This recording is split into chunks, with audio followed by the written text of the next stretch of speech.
Hi friends, welcome to Shaganish media. இன்றைக்கி நம்ம சேனலில் என்ன பார்க்க போகிறோன்னா, டக்குன்னு டிஃபனுக்கு தொட்டுக்கு சாப்பிட்ற மாதிரி இட்லி பொடி செய்யலான்னு தான் எடுத்து வச்சு. கொள்ளு ஒரு கப்பு புழுங்கல் அரிசி, ஒரு கப்பு கடலைப்பருப்பு, ஒரு கப்பு உளுந்து, ஒரு 1/4 கப்பு போல் கருப்பு எள்ளு எடுத்திருக்கேன். காயப்பொடி, ஒரு கைப்பிடி அளவுக்கு பூண்டு, காரத்துக்கு ஏற்றால் போல் நீங்கள் காஞ்ச மிளகாய் எடுத்துருக்குங்க, கருவேப்பிலை. இவ்வளோ தான்.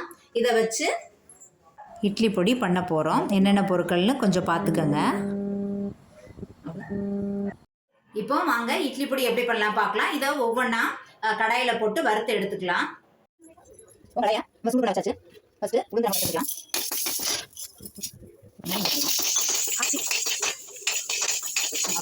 நல்ல மணம் வர வரைக்கும் நம்ம வறுத்து எடுத்துக்கலாம். இப்படி எல்லாமே மணம் வர வரைக்கும் நம்ம வறுத்து எடுத்துக்கலாம். அவ்வளோதான்.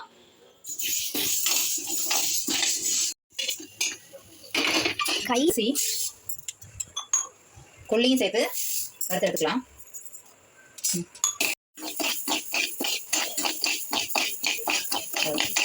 அரிசியும் நல்லா வறுபட்டதுக்கு அப்புறம் அது கூடவே எள்ளும் ஆட் பண்ணிக்கிட்டேன். எள்ளும் அந்த சூட்லேயே நம்ம பொட்டுற அளவுக்கு வறுத்துட்டு பிளேட்டுக்கு சேஞ்ச் பண்ணிடலாம். எள்ளும் பொட்ட ஆரம்பிச்சிருச்சு. இப்போ இந்த இட்லி பொடியில் பார்த்தீங்கன்னா காணம், எள்ளு, அரிசி, உளுந்து, கடலைப்பருப்பு, கருவேப்பிலை, காஞ்ச மிளகாய், பூண்டு எல்லாமே சேர்த்து பண்ணதுனால ஹெல்த் பெனிஃபிட்டுக்கு ரொம்பவே நல்லது. இதை பசங்க சாப்பிட்றது ரொம்ப நல்லா இருக்கும். கால்சியம் இருக்குது, கேன்சர் வராமல் இருக்கிறதுக்கு கொள்ளில் நம்ம எல்லாமே நம்ம சேர்த்து பண்ணியிருக்கோம்.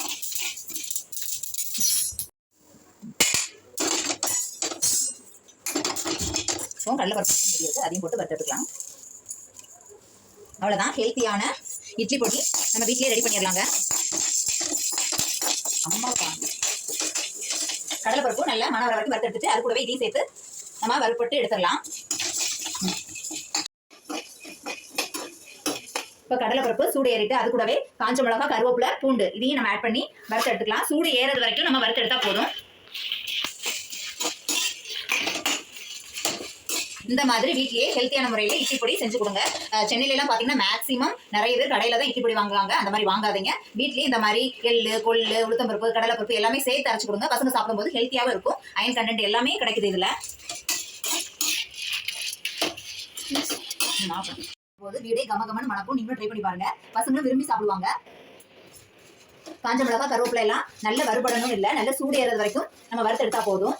அந்த வறுத்து எடுத்துட்டு கேஸ் ஆஃப் பண்ணிட்டு இந்த காயப்பொடியும் ஆட் பண்ணி நம்ம அதை மிக்ஸ் பண்ணி விட்டுட்டு நம்ம இதில் ஆற வச்சு எடுத்துக்கலாம். நல்லா ஆறுனதுக்கு அப்புறம் மிக்ஸி ஜாரில் போட்டு நம்ம அரைச்சு எடுத்துக்கலாம். தேவையான அளவு உப்பு ஆட் பண்ணிக்கோங்க. இவ்வளோதான். வீட்லேயே ஈஸியான முறையில் நம்ம இட்லி பொடியை ரெடி பண்ணிடலாம். இது நல்லா இப்போ வறுபட்டுருச்சு. இப்போ இது கூடவே கொஞ்சமாக நான் காயப்பொடி ஆட் பண்ணிக்கிறேன். அந்த சூட்லேயே இப்போ அப்படி நம்ம இது பண்ணிவிட்டு கேஸ் ஸ்டவ்வை ஆஃப் பண்ணி வச்சிடலாம். இந்த பிளேட்டுக்கு நம்ம சேஞ்ச் பண்ணி நல்லா ஆற வச்சு எடுத்துக்கலாம்.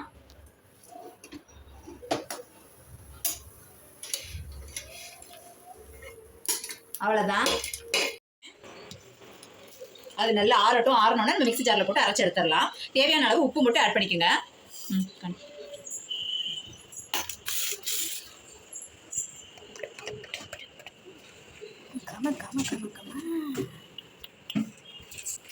தேவையான அளவு உப்பும் சேர்த்து நல்லா ஆற வச்சு மிக்ஸி ஜாரில் ஆட் பண்ணி நல்லா பெருன்னு நல்லா திரித்து எடுத்துக்கோங்க.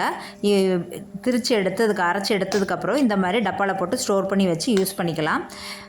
இந்த இட்லி பொடியில் கொள்ளு, எள்ளு, கடலைப்பருப்பு, உளுந்து, அரிசி, பூண்டு, காஞ்ச மிளகா, கருவேப்பிலை எல்லாமே சேர்த்து கமகமன்னு வீட்லேயே நம்ம எப்படி இட்லி பொடி திரிக்கலான்னு பார்த்தோம். நீங்களும் உங்கள் வீட்டில் ட்ரை பண்ணி பார்த்துட்டு கமெண்ட்டில் சொல்லுங்கள். இந்த வீடியோ உங்களுக்கு ரொம்ப பிடிச்சிருக்கும். எனக்கு பிடிச்சிருந்தா சப்ஸ்கிரைப் பண்ணுங்கள். பாய், see you, take care.